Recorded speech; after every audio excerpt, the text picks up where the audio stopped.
lot of questions from our viewers online. Could we ask you a few of those? So many questions. Okay. We have a question from Adish from Maharashtra. He says, Namaskaram Sadhguru. I would like to know more about this Mahamantra initiation. They say that Om Namah Shivaya should only be chanted after one is initiated by a guru. Why is that? How can we continue this at home when we are not in your presence? I am asking, how the hell are you going to be without my presence?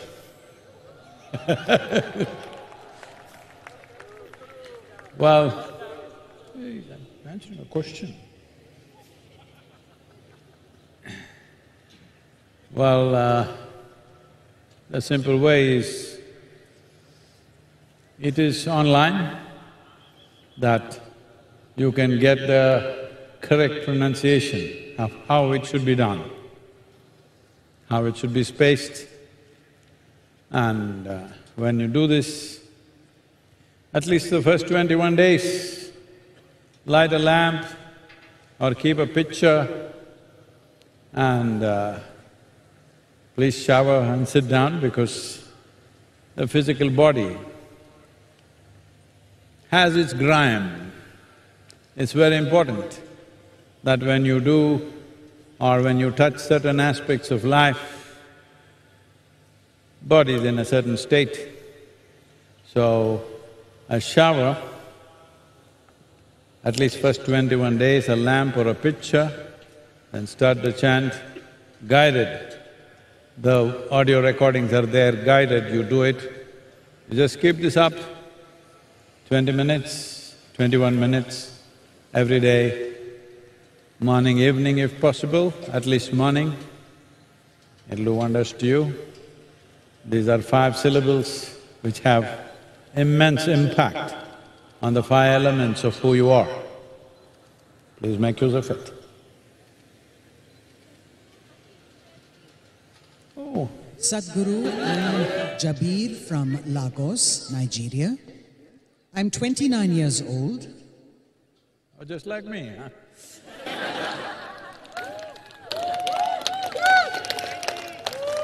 I'm sorry, please, really. People are willing to take up all kinds of things to be cool, even when it's bad for them. For example, smoking cigarettes. Why is it so difficult to convince my friends that meditation is cool, though it seems to have so many benefits? Oh. If something is cool, whole lot of people have this idea. Something is cool means it must be destructive also. No, what cool means is that no matter what kind of situation you're in, you're still well. That's cool. Hello? Yes! Life can throw whatever it wants, but you are the way you are. The way you are is not determined by what's around you or what somebody else is doing to you or what life situations are doing to you. That's cool. So, if you think cigarette or anything else like that is going to make you cool, all the best. You've got fire in your mouth and you think you're cool. Hello? Well, meditation is cool fire. It burns without burning anything, because it's driven by transcendence, not by transaction. The nature of transactional world is such, if you have to get this, you have to burn that. You want light, you have to set fire to something. This is the nature of transactional life, this or that. Meditation is of transcendence, where it burns without burning anything. It burns without fuel. That's cool fire. Let's make it happen, huh? Your friends, your Nigerian guys, if they're not getting it, get them here, we'll make them cool.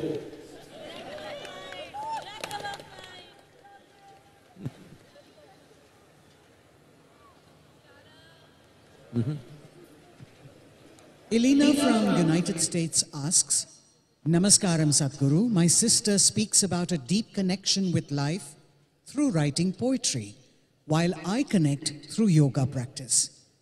Yet we describe similar experiences. Are these different expressions of the same thing? Is yoga the only way to experience the full depth of life? Yes, the only way. Because there is nothing outside the ambit of yoga. You breathe, it's one kind of yoga. You walk, it's another kind of yoga. You sing, another kind of yoga. You write poetry, another kind of yoga. Because yoga is not about twisting and turning. Yoga means you consciously obliterating the boundaries of your individuality. Do it whichever the way you want, but please do it. Yogaratova, bogaratova, any which way. The important thing is break the shell of your limited individuality. Let something more than this happen to you.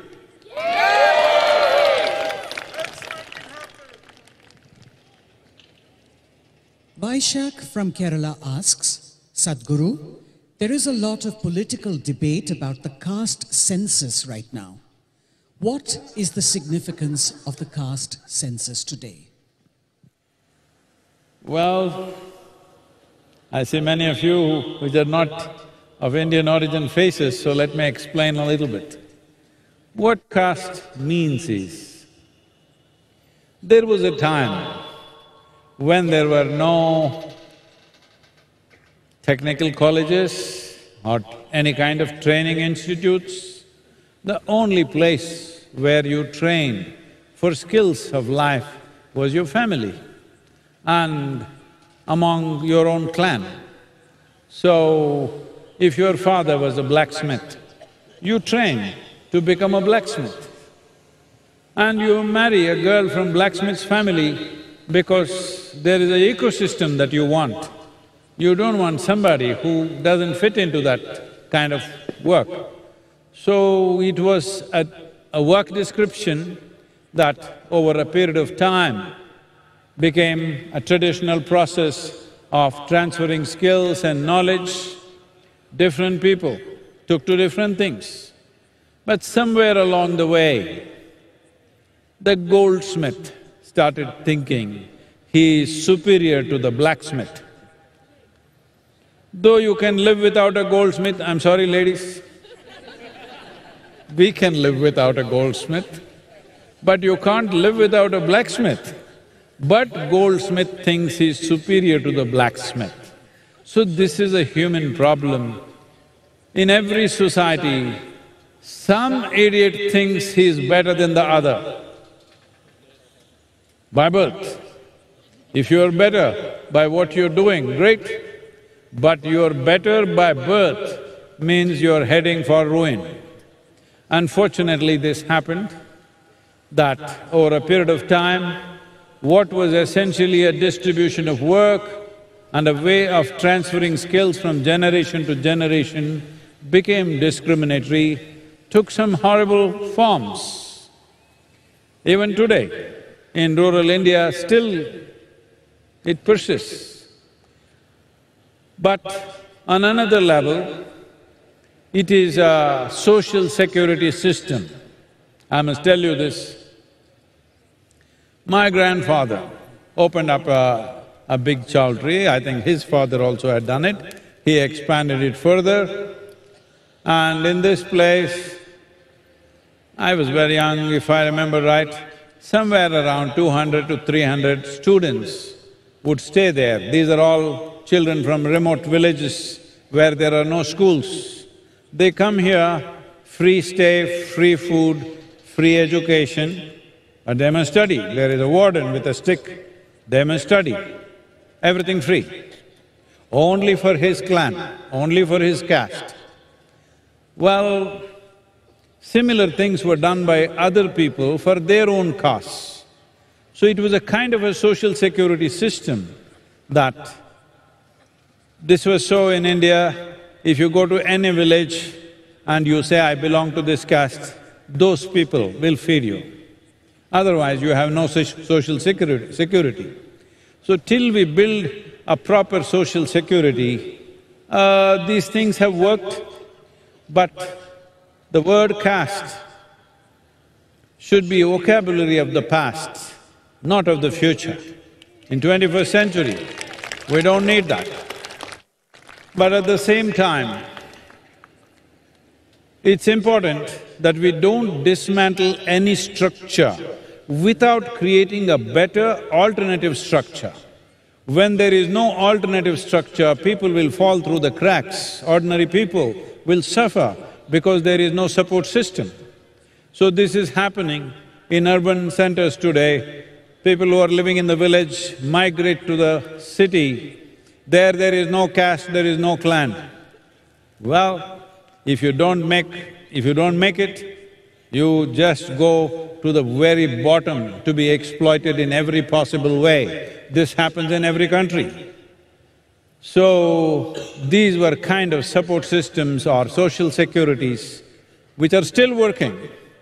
So I would always say, however bad a system is, before dismantling it, create a better system, otherwise too many people will suffer. But in 21st century, we should not be dividing the society on the basis of caste. This is being talked about, I know, but I don't think that's the place to go. It is time that people start forgetting what is their caste. We create a society where everybody is supported, where everybody has a way to survive, where everybody has a way to thrive, not just my clan. Here in Yoga Center, we don't even ask, we don't even know which religion you are, which caste you are, what the hell you are. If you look like a human being, you're okay with me. Let that be the way forward.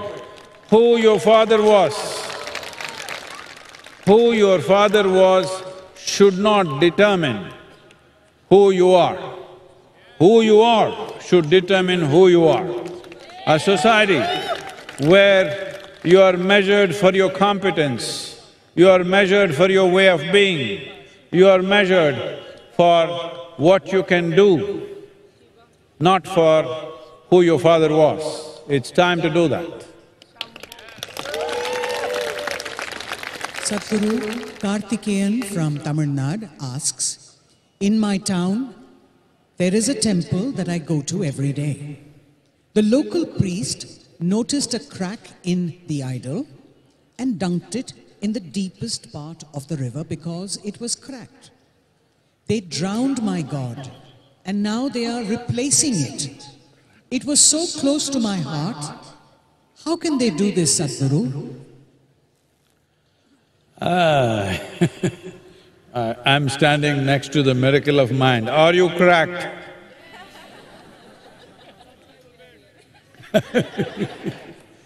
Well, you must understand, you live in a civilization where this is the only civilization on the planet which is fully conscious that we created the gods. Everywhere else, they've been told God created them. But this is a culture and civilization where we are conscious that we created our gods. That's why we make them the way we want. Hello? Now, all of you know that once a year you have the Ganapati festival. We make a Ganapati. Those of you who don't understand, the elephant-faced god, I'm sure you've seen. We make him nicely out of mud or maybe dough. We worship him like he's everything. After 15 days, we drown him. in the water and he dissolves and we're very happy. How's that? Where else in the world is it possible that which you consider as God, you drown him and dissolve him? There are many such cultures. In Bastar, they worship the Devi for one whole year and at the end of the year, they drown her. This is this kind of culture. But your temple priest, I'm glad he is doing what he is doing, because if an idol is properly consecrated, it's reverberating with some energy. If it cracks or if it's damaged in some way, it's possible that it became a receding energy. Once it becomes a receding energy, that's not good for people. People should not go near it. We will usually find the deepest part of the river and drop it, or they'll take it to the ocean and drop it so that nobody is influenced by it. It's a good thing to do. So, these days, a cracked idol, if you find, you bring it and keep it in your garden because you think it's a nice decor. No, it's not a good thing to do. If it is not well consecrated, it doesn't matter, it's just stone. But if it's well consecrated and now it's damaged, it becomes a receding force and it could cause damage to human beings. It's best that you're not around that. There are some famous places in Tamil Nadu, I don't want to name it, that it is believed if you go there, you will face failure. The political leaders of the state will never go to this temple because they will lose their election if they go there, because it's receding energy. For a long time it's been receding. So, your temple priest, whoever he is, seems to be a wise man. It's a good thing to do. Virushti from Gujarat asks, Sadhguru, you mentioned that you never pray in any temple. Then why are you building so many temples? Why do you want us to go to these temples? I never taught you a prayer, I only built a temple. You must understand, the word prayer as an act means you're appealing for something. Even if you go to the court of law, you present a prayer. Dear Lord, these are the words in the court also. Oh my Lord, I want this. So prayer is essentially a kind of appeal. So in that context I said, no matter what, I never appealed. I'm saying, if there is something here that you consider as divine and it needs your advice how to function, no good. Hello? If it's of a higher intelligence than me, it's stupid for me to tell him what to do. If he's a lower intelligence than me, again it's stupid for me to tell him what to do. Hello?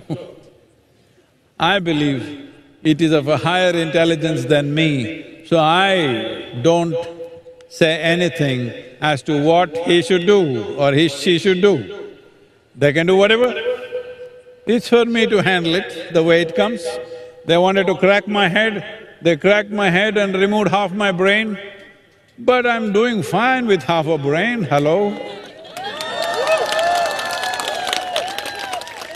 So, I never prayed, nor should you. It is… a temple is an energetic space.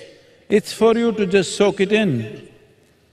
But if you just say that, you need a phone, if you go into the temple, you have to take pictures of the idol, or you must be making…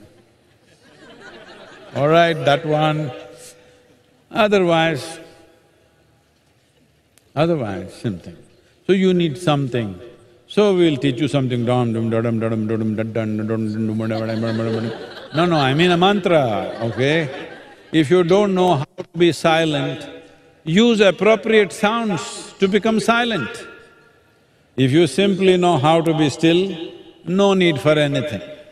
If you do not know how to be still, We can use some sounds to bring that stillness, but that's not prayer. You're not asking for anything. If you go into your powerful space, never ask for anything. So do whatever the hell you want, I will handle it. Hello?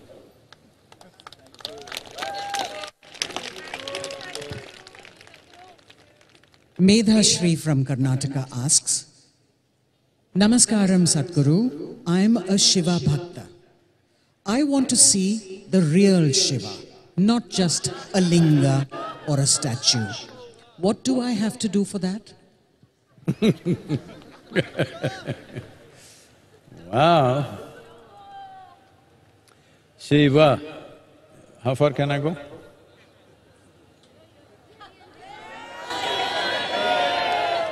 No, the microphone. Hello? The word Shiva means that which is not. If you want to perceive that which is not, that means that which doesn't have a form or a feel. How to perceive that? Right now, your ability to perceive through the five sense organs is only what you can see. See, right now, tell me, am I more important to you or the air that you breathe right now is more important to you? Be honest, huh? Now who said? Don't think I'm that naive.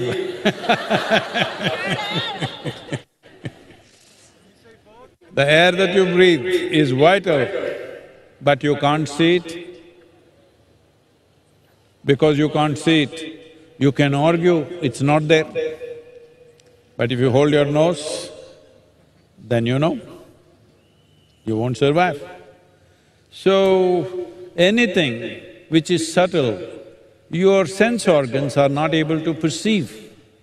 So that which is not means that which doesn't have a form, that which doesn't have a feel, that which doesn't have any smell or taste. How to perceive that? Your perception has to transcend, because you can't see the air unless you're from Delhi. That's why they're smoking it, so that you can see it. Now so if you want to perceive that, you need to transcend your sense organs. There are ways to perceive beyond the five senses of seeing, hearing, smelling, tasting and touching. Beyond that, there is perception. But it will need a certain level of focus and above all, involvement. Right now, 21st century, oh, you don't know the problems of a guru. Getting people focused on some damn thing, you know what all circus you have to do? Hello? Because we have the most distracted generation ever. Some jing-bang should be happening all the time. Little 2 minutes of nothing means they will become depressed, they'll have FOMO. Maybe I'm missing out the whole universe. On the phone screen, of course. Look at this guy.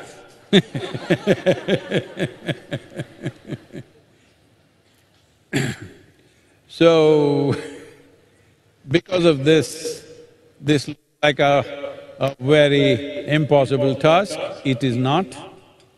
If you bring a profound sense of involvement into something, anything, absolute sense of involvement, you will know what is Shiva. That which is not, that which is formless, that which is without any feel or any kind of boundary. It's not somewhere, it's everywhere, but you are incapable of experiencing anything outside of this. Hello? Right now, are you able to hear me? Where do you hear me? Within yourself? Where do you see me? Within yourself? So you are incapable of experiencing anything outside of you. So even if it comes to Shiva, you can only experience it within yourself because everything that's physical about you, everything which has a form and a feel about you, you gathered from this planet. Huh? Who am I talking to?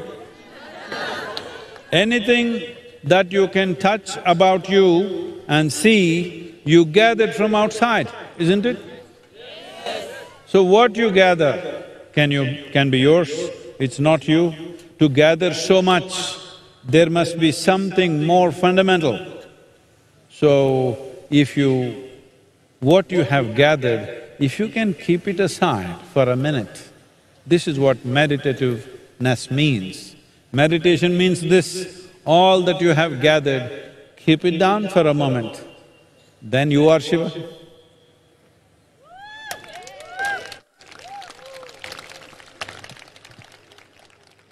Hyun Lee Moon from Korea asks, Which Korea? Which is it, south or north? Huh? Accordingly I'll answer. Sadhguru, I came from abroad and I find it difficult to comprehend Shiva. Gods and demons worship him. He's a man, but also part woman. I find him quite strange, yet I am drawn to him. How can I better relate to Shiva? Well, he is not a guy who is looking for relationships.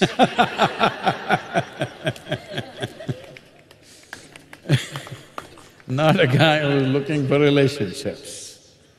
So, how can you relate to him? Well, how do you… See, you live in a home, whatever kind of home it is, you know if the ceiling leaks, you know that. The flooring is cracked, you know that. If rats coming out of the walls, you know that. But you do not know the condition of the foundation, isn't it? Most important part of your house, but you have no clue. That's the problem. You have no relationship with the foundations because you can't see it, you can't feel it, you're not living there. The same thing here. You are not living with the roots, you are too enamored with the surface. I don't even know if you looked at your wife's face or your husband's face in the last 15 days, unless you have a photo on the… Hello?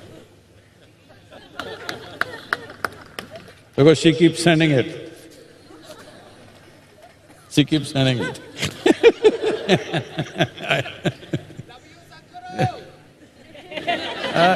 I take this thing seriously, be careful, huh?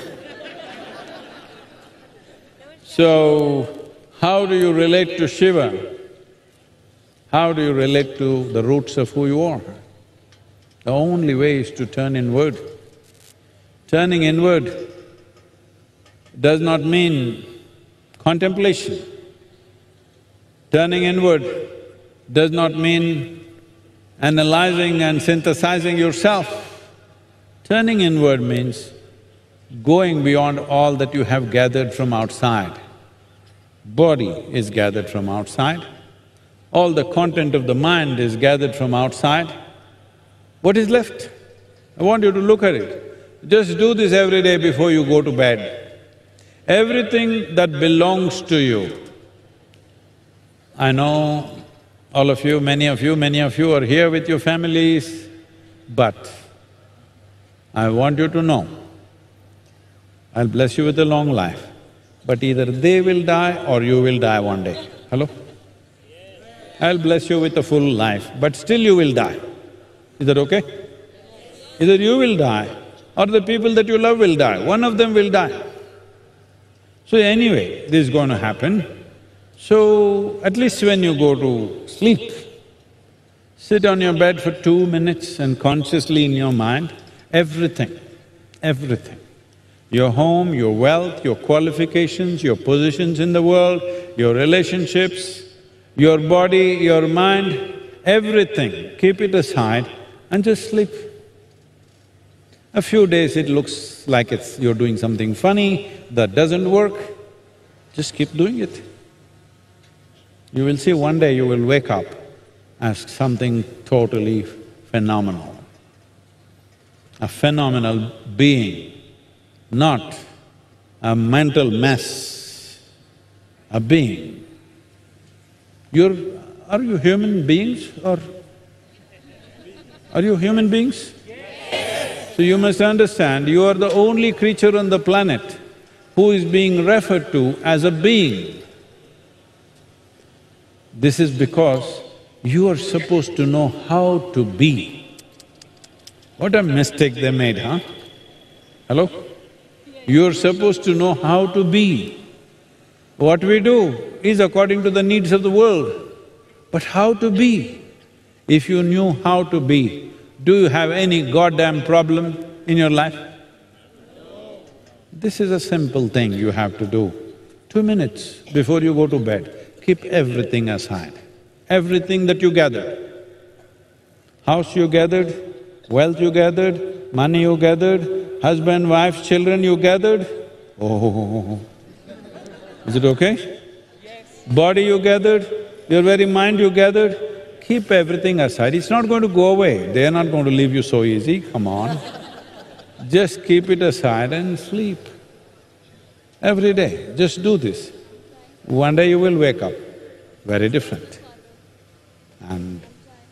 no, I'm not talking about your divorce, that's not what I'm talking. Please. Sadhguru, we have a lot of questions that have come in, but perhaps we can end with this.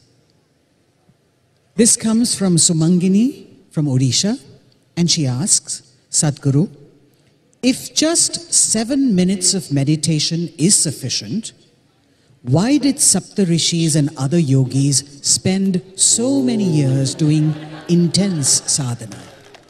Oh, that's because all of you are so smart and fantastic and they were no good people, huh? That's what you want to hear? No. 7 minutes is a horrible constipation. At least 7 minutes. This is not to enlighten you, at least stay mentally healthy. Hello? This is not for a genuine seeker. This is for 3 billion people who do nothing about themselves, and even if they fall sick, they think it's because of somebody. Hello? It's for them. That those who have not even taken responsibility for how they are right now, you burst out in anger or some madness, you don't even understand it's me who's doing this, you think it's he who did it to me. Hello? If you are in that condition, at least 7 minutes will wake you up. After you wake up, I'm sure if you tasted something good, you will go for more. I believe so.